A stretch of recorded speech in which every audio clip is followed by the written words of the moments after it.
thank all of you for being here. That's just a testament to your focus, and isn't this a journey? It's a journey of zero waste, and it's a journey for all of us. We did get started over at Long Beach State University. Yeah, that's right. But it was very interesting. It was in 1974, about 43 years ago, that I was in an audience at the first CRA convention that we held at the campus, and we invited somebody from the LA County Sanitation District. He's now retired, but he was very pointed about his comments to us because we were advocating for more recycling. And he stood up, he bellowed in front of us and wagged his finger and said, "When will you people get it through your thick skulls that you're never, ever going to recycle more than 2%? We're talking about zero waste.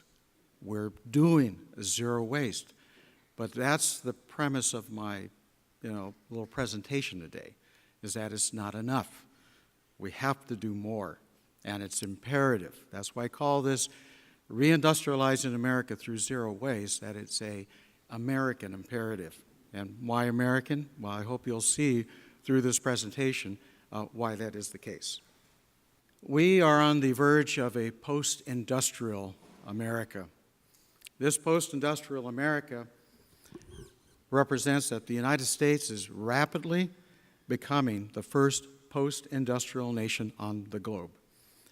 But we got to remember that America was at the forefront of the Industrial Revolution. We, for better or worse, were right at the forefront of showing the world how to mass produce everything: automobiles, televisions, airplanes, plastic bags. But now we're witnessing the deindustrialization of America. We can say it's deindustrialization for a number of factors. Things can grow, things can change over time. But we've lost, and this is a little bit of a dated fact, 42,400 factories have gone the way, have shut down, no longer here. It's probably closer to 45,000 at this juncture, and about 75% of those factories employed over 500 people while they were in operation. We've lost in excess of 5.5 million manufacturing jobs since October 9/11, September 9/11, since 2000, or about 32%, a third of all our manufacturing jobs. We've really become a nation that consumes so much, and we're producing relatively little. And in fact, if we look at what we're producing and what we're exporting, it's amazing. We are so prolific that our biggest export is trash. That's what we produce and send all over the world. And we have the most valuable trash in the world. That was something I saw back in 1970 when I got started, was the sheer amount of material. And when I was growing up, it was three-gallon containers at the curb, 9 gallons. And I work with cities in which folks can't get by on less than 300 to 600 gallons a week. And most of that is packaging. So in 1959, manufacturing was a bigger part of our society. 28% of U.S. economic output. But more recently, it's around 10%. And, it's kind of sad that there were 1.5 billion cell phones that were manufactured around the world, but 0 were manufactured in the United States. That's the wrong 0. We're looking for zero waste, yes. So another fact, again, consumption. We're become a society of mass consumers. 70% of our GDP, that's gross national product, and over half of it is spent on services. So I have a little chart here. On this chart, this is the manufacturing line here, a high about 1953, and this red line here is financial services. This is professional and business services. Government is right along this line. which is about 15% or less. It's in business, we refer to that as sort of like the G&A, general and administrative. And most businesses will look at, that's how you got to keep project management. A short aside fact is that in California, government represents of our gross state product, about 35%. And that's kind of unsustainable, and we need to take a look at that. Consumer spending drives 70% of the American economy, and we're basically spending very wastefully. And if we don't spend wastefully, what happens is that our economy falls into recession. When the housing bubble hit, people got scared, they stopped spending, drove the economy down. The Bush regime had put out a stimulus, economic stimulus, and the word was buy, buy, buy. We had to buy ourselves out of the recession. But the simple fact is that when people stop spending, even more businesses will fail and jobs will continue to dwindle. Now, someone could say that maybe it's capitalism, but I think it's more than just a conflict, or inherent problem with capitalism. It's more the imbalance of the system. And that imbalance is that we're losing a lot of essential industries. So what is essential? Essential goods include food and housing, infrastructure, building products, and durables. These are not luxuries. And essential industries have basically been disappearing. We don't manufacture as much. We may assemble things. There's a recent news fact that came out that, hey, we're doing some more, we're never making more cars in America, but it's like we're just assembling them. It's been produced really elsewhere. So by not producing the essential, America is made more vulnerable. And a nation of burger flippers cannot stand. And there are literally millions of businesses in this, in energy and resources that can grow on our discards to produce businesses and opportunities for folks based on organics and polymers, reusables, metals, fibers, glass and plastics and inerts. So that's a silver lining. And that's sort of the lesson for all of us, is that there is a future for us.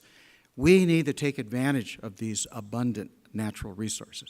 And I'm not talking about the coal, I'm not talking about the oil, the trees, and the land. Pollution-based industry has seen its day.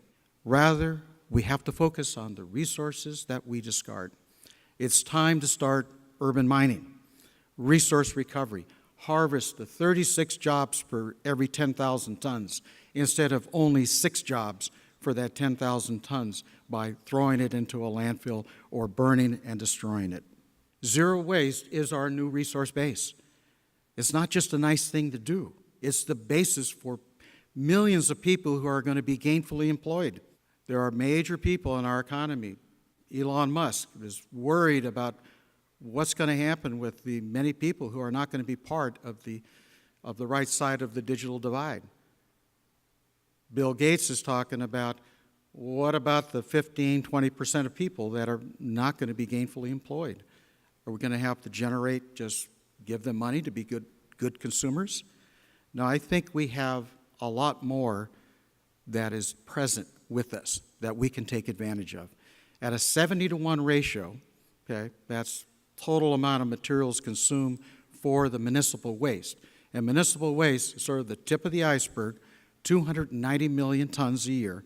There's 20 billion tons of water and fuel and land, materials and much more, time and such that go into that. And when we throw one thing away, it's 70 times that. But we can reverse that equation.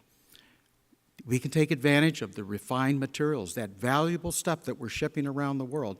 We can create closed-loop systems in all our major metropolitan areas. And I think that's part of our mission and our journey and what we're going to be talking about today. We may not be able to bring back the manufacturing jobs, things that have been lost overseas, and we certainly may not be able to retrain people who have grown up digging ditches and doing things that are physical and put them into a coding or programming job. But we can surely build a circular economy. And it's not clean environment versus good jobs. No, not at all. They're one and the same. They're integrated. So it's not about unleashing pollution, but rather unleashing our creative energies in renewable and sustainable industries. And we're going to start to hear about these things today. So it's good news. I want to let you know that there are several presentations. There's many great presentations today, but there's several presentations I want to call your attention to. A woman-owned waste hauler who no longer hauls trash. They haul resources. And they're engaged in vertically integrating their business into recycling biomass and doing that on site. There's a minority business enterprise that is redefining construction and deconstruction, and they're creating a business model that's going to go nationwide. There's a logistics supplier that will be here to talk about their work with the telecom industry that's redefining their business model to focus on on-site resource recovery of hazardous materials all across California in over 200 locations, and they're creating a lot of jobs. And there's also a fractional marketing firm that is assisting sustainable businesses to find the money that's out there, because I'm not going to disclose their thunder on that particular presentation, but there is a lot of money, much more than the $24 million you get from Cal Recycle or $100 million that's being talked about now. We're talking about a heck of a lot more money. And so you'll hear more about that, private equity financing. So in summary, the opportunity to rebuild America based on zero waste from the bottom up does indeed exist. But I have to caution, it's not about asking government what it can do for you. It's what we can do for ourselves. We need to be self-reliant. We need to build this from the grassroots up. We don't need to ask for handouts. We need to partner with upcoming, powerful private financial resources. That's going to be a tsunami. We're going to be in a struggle. It's going to be a fight. We have to fight for that value, for that supply of funds and value, to put it into sustainability and to put it into businesses that are going to transform this nation. And that's why it's an American imperative, because we have to do that to really truly lead the world into peace and prosperity. It ain't going to happen without us doing that. So thank you very much. The world is depending on you. Don't want to put it all on your shoulders, but you're doing a great job. So thank you very much.